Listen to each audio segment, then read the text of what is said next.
As I mentioned at the beginning of the Mass, today we celebrate the feast of the Immaculate Conception of the Blessed Mother. Not the Immaculate Conception of Jesus, but of his mom. That of all people ever born, she was the one person that from before her birth, Jesus decided, I want my mom to be perfect. Everyone else inherited the original sin that talks about in the first reading in the Garden of Eden, the eating that forbidden fruit, except Mary.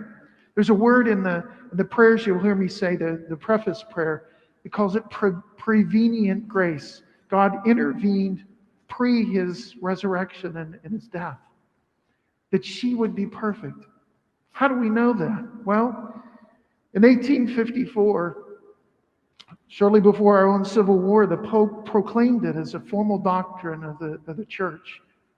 But how did he know that? Well, in that gospel reading you hear, the angel greeting Mary, "Hail, full of grace."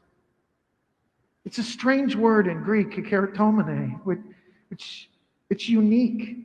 It means filled with God's grace. And if you're filled with God's grace, there's no room for sin.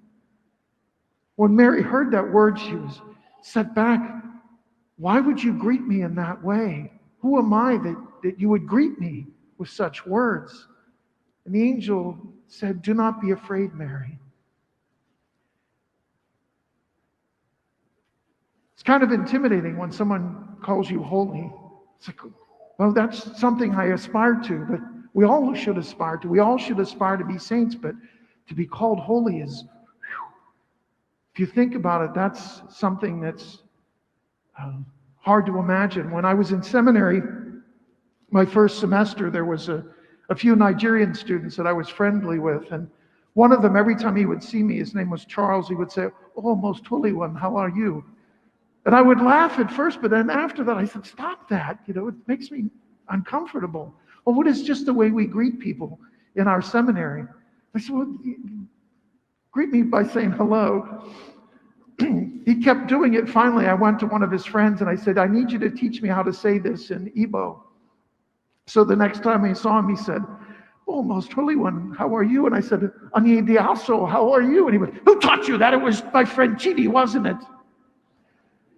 But to call Mary full of grace was an omen of what her life was and what her life was to be.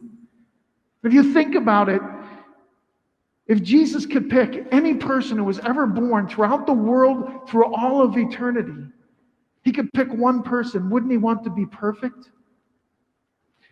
Right behind us in that gold box is the tabernacle. And inside is the presence of God in the form of Jesus Christ in the Eucharist. The very first tabernacle was the Ark of the Covenant, where in the days of King Solomon and in the temple, they had the Ark of the Covenant. It was a special box that contained the 10 Commandments and some manna and the staff that Aaron used. And it was plated in gold and had golden hammered angels with their wings spread across the box.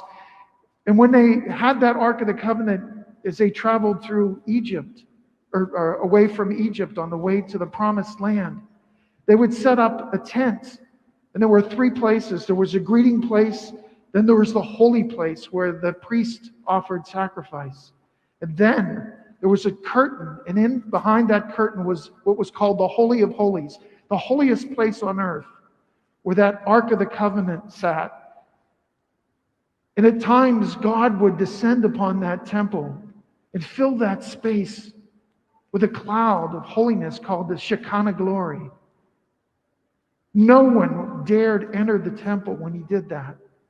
And even behind that curtain that blocked the Holy of Holies, only once a year was anyone allowed to go back there, and that was the high priest, and only then to offer sacrifice for the sins of the people.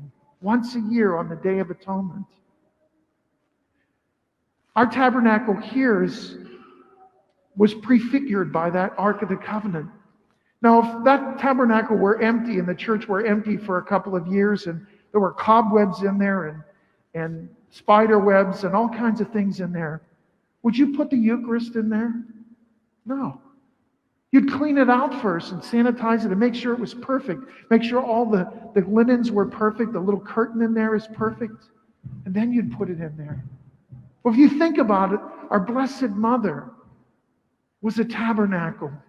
Even before we had our tabernacles, because she held the presence of God, Jesus Christ himself, in her belly. Wouldn't you want, if you were God, to have that tabernacle perfect?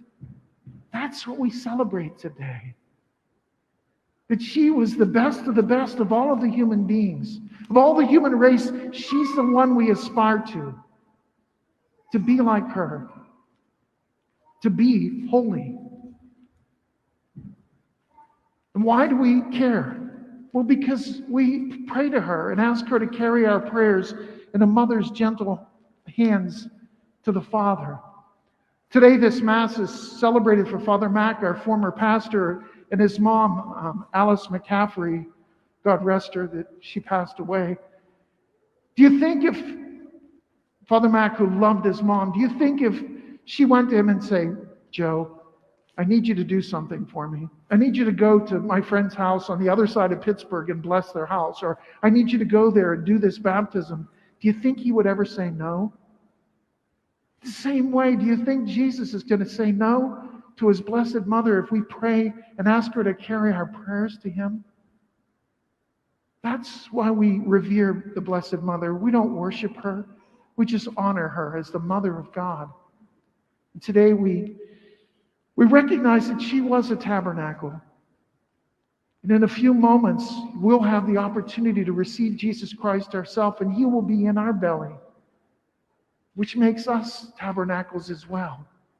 If we really thought about that and thought about all the people that we know that have received the Eucharist as tabernacles, wouldn't it change the way we treat one another? Wouldn't it change our world?